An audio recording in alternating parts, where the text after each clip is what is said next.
He, along with the senior leaders of the Aam Aadmi Party, came to visit us at the office, and we decided we'll meet the media together. And now he will say why he came to meet us.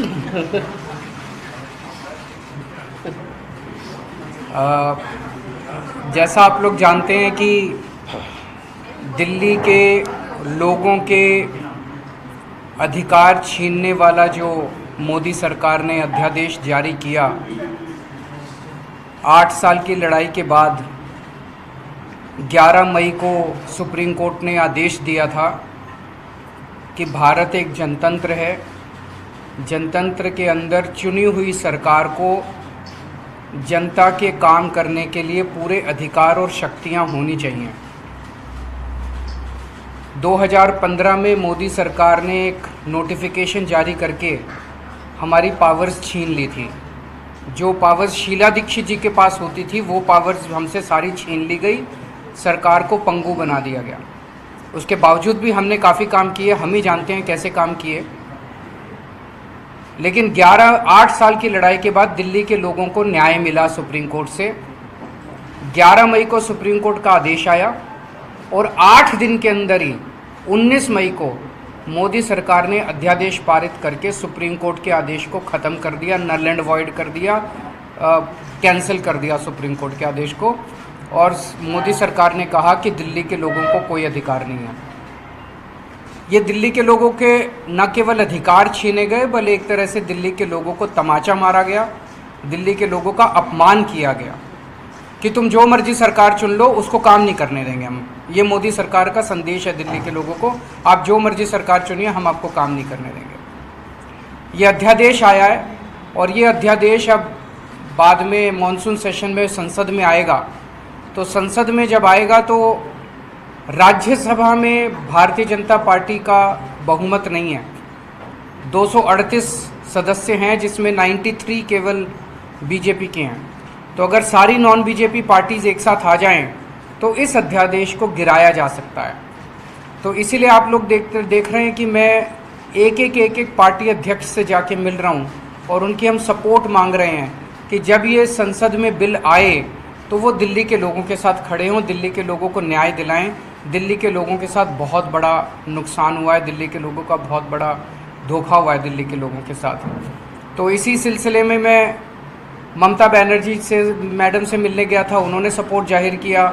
Thackeray साहब से मिलने गया था, उन्होंने support जाहिर किया। NCP से मिलने गया था, उन्होंने सपोर्ट जाहिर किया। केसीआर साहब से मिलने गया था, उन्होंने सपोर्ट जाहिर किया। उसी सिलसिले में आज मैं सीताराम येचुरी जी से, उनकी टीम से और सीपीएम पार्टी से सपोर्ट मांगने के लिए आया कि इस राज्यसभा में आप हमें सपोर्ट कीजिए। और मैं तहे दिल से शुक्रिया अदा करता हूँ सर कि आपने आप अपनी तरफ से और पार्टी की तरफ से दिल्ली के लोगों के साथ खड़े होने का आपने निर्णय लिया, हमें सपोर्ट दिया। और आज आपके दफ्तर में जब हम आए, आपने इतना मान सम्मान दिया। We are very grateful to you. Thank you sir. Thank you, बहुत शुक्रिया। आप और आपकी टीम हमारे दफ्तर आए। और जहाँ तक मार्क्सवादी कम्युनिस्ट पार्टी का सवाल है, 19 मई को ये अध्यादेश जारी किया मोदी सरकार ने। 20 मई को हमने इसका पूर्ण खंडन किया। हमने कहा ये हमारे देश की संवैधानिक व्यवस्था और जनतंत्र के खिलाफ है। और एक तरह से देखें, ये कंटेंट ऑफ कोर्ट भी बनता है कि कोर्ट ने इस तरीके से वर्डिक्ट दिया और उसको आप रिवर्स कर रहे हो कि ऑर्डिनेंस के थ्रू। बुनियादी जो स्तंभ है हमारे संविधान के, उनमें से एक है फेडरलिज्म, यानी केंद्र और राज्य की सरकार के बीच में।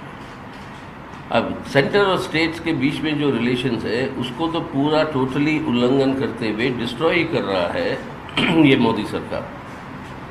अब स्टेट्स के अधिकारों के ऊपर बहुत हमले हो रहे हैं, बहुत तरीके के हमले हो रहे हैं। और उनमें से ये एक बहुत ही ब्रेजन तरीके से, जिस तरीके से ये ऑर्डिनेंस लिया गया, ये हमारे संविधान का उल्लंघन है। हम उस हिसाब से इसका पूरा का पूरा विरोध करते हैं, खंडन किया है। और राज्यसभा में या कहीं पर भी जब मौका मिलेगा इसके ऊपर वोट डालने की, हम इसका विरोध में डालेंगे। सीपीआई ये हम प्रतिबद्ध हैं। हमारी अपील है बाकी सब पार्टियों से, यहाँ पे सवाल पॉलिटिकल पार्टियों के बीच में नहीं है। ये CPM या आप या कांग्रेस या RJD, मतलब सवाल वो नहीं है। सवाल ये है कि देश का संविधान, संवैधानिक व्यवस्था, उसके ऊपर जो हमले हो रहे हैं उससे डटकर मुकाबला अगर नहीं करेंगे तो एक तानाशाही व्यवस्था ही नहीं, लेकिन हमारे देश के अंदर उससे भी बुरा एक फांसीवादी रुझान के साथ ये देश को चलाने की जो कोशिश है वो खतरा सामने आएगा। तो इसलिए हमारी अपील सबसे है, और ख़ास तौर से उन पार्टियों में जिन्होंने अभी तक इसका खंडन नहीं किया, उन पार्टियों से है कि आप समझ लीजिए आज दिल्ली सरकार के साथ हो सकती है, कल को हो सकता है केरल की सरकार हो जहाँ पर हमारी सरकार है, राजस्थान अब राजस्थान या बाकी जगह पर जहाँ पे कांग्रेस की सरकार है, हिमाचल प्रदेश, या आपके रीजनल पार्टीज़ की सरकारें जो है उड़ीसा में, आंध्रा में और तेलंगाना में या तमिलनाडु में, इन सब के लिए ये एक खतरा है कि जो भी विपक्षी पार्टी का सरकार है उसको डिस्टेबलाइज करने के लिए किसी भी हद तक जा सकती है ये मोदी सरकार, इसको रोकना है। तो हमारी अपील सबसे है, खासतौर से सबसे बड़ी विपक्षी पार्टी कांग्रेस कि आप आइए यहाँ पर सब मिलकर हम जो है संविधान की रक्षा करें, और जो इस संविधान को उल्लंघन की बात छोड़िए, इस संविधान के ऊपर हमला कर रहे हैं इस तरीके से, उनके खिलाफ जुटकर मुकाबला करें। ये है मेन मुद्दा, और यहाँ पर हमारी पूर्ण सहमति केजरीवाल साहब से, उनकी सरकार से, और इस अधिवेशन के खिलाफ उनकी लड़ाई में मार्क्सवादी कम्युनिस्ट पार्टी की पूर्ण सहमति है। सीएम साहब, आप कांग्रेस से कह रहे थे समय मांगने जाएंगे, उनके यहाँ जब चर्चा हुई दिल्ली के नेताओं को बुलाया गया तो कई लोगों ने विरोध किया कि ना तो आपके साथ गठबंधन हो, ना इस अध्यादेश पर सपोर्ट हो। अब महासचिव कह रहे हैं कि देखिए कांग्रेस को आना चाहिए, आपको लग रहा है कहीं असमंजस की स्थिति बनेगी ऐसे? देखिए, मैं जो अखबारों में पढ़ रहा हूँ और उनके बयान सुन रहा हूँ, वो बता रहे हैं केजरीवाल को सपोर्ट नहीं करेंगे, केजरीवाल ऐसा है, केजरीवाल वैसा है। ये मुद्दा केजरीवाल का नहीं है, मैं इम्पोर्टेंट नहीं हूँ। ये मुद्दा देश के जनतंत्र का है, दिल्ली के लोगों का जो अपमान हुआ है ये मुद्दा उसका है, संविधान का है।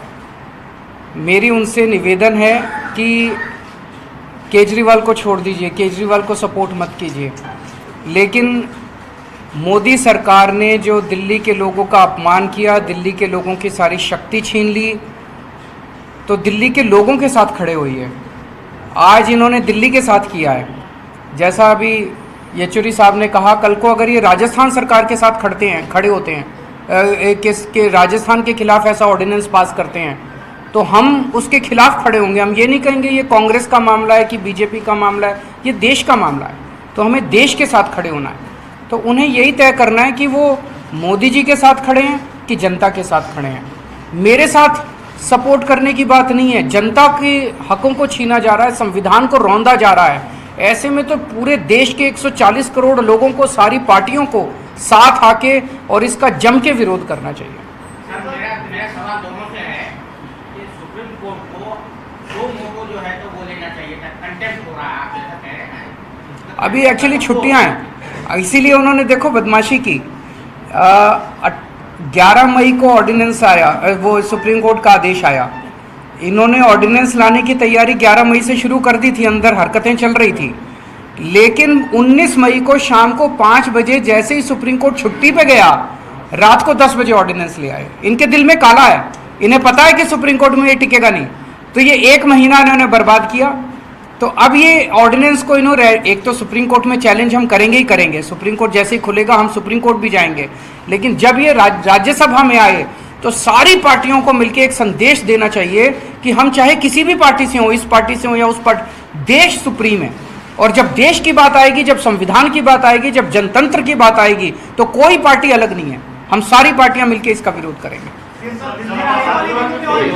के घटना पर भी आपकी प्रतिक्रिया चाहिए जो घटी है शाबा डेयरी में, वहाँ पर एक निर्मम हत्या कर दी गई और खुलेआम उस युवक ने हत्या की और सीसीटीवी में वो सब नजर आ रहा है। वो हम लोगों ने देखा, बहुत बहुत बहुत दर्दनाक हादसा है, और मतलब वो देखा नहीं जाता, जिस तरह से चाकू गोद के और उसके बाद पत्थर से उस बच्ची का सर फोड़ दिया गया। तो उसकी जितने भी कठोर से कठोर शब्दों में निंदा की जाए, और हम समझते हैं वो लड़का पकड़ा गया है, उसको कठोर से कठोर सज़ा दिलाने के लिए दिल्ली सरकार जो है कोर्ट के अंदर बड़े से बड़ा वकील खड़ा करेगी। और लेकिन ओवरऑल दिल्ली की लॉ एंड ऑर्डर सिचुएशन को लेके हम काफ़ी चिंतित हैं और हम एलजी साहब से निवेदन करेंगे कि हमारे काम हमें कर लेने दीजिए, आप अपने काम कीजिए। आपको संविधान ने जो काम दिए हुए हैं वो काम आप करें, हमें जो संविधान ने काम दिए हुए हैं हम करें, तो ज़्यादा शोभा भी होएगी और ठीक भी रहेगा। सर आपके राज्य अभी आतिशी जी जा रही हैं उनकी फैमिली से मिलने के लिए और उस बच्ची के लिए 10 लाख रुपए हम उनके परिवार को मुआवजा भी देंगे और उनके परिवार को आश्वासन देते हैं कि उसको कठोर से कठोर सज़ा दिलवाने की कोशिश करेंगे। सर भाई, जो इसका- मिडल ईस्ट प्रोटेस्टर धरने पर बैठे थे, अरे यार, यहाँ पर जिस सवाल पे हम आए हैं उसी उसके बारे में पूछो। अब दुनिया के सब इश्यूज के Thank you. अब टर्की में एर्दोगन जीत गया, उसमें टिप्पणी मांगो आप, क्यों मतलब। Thank you very much.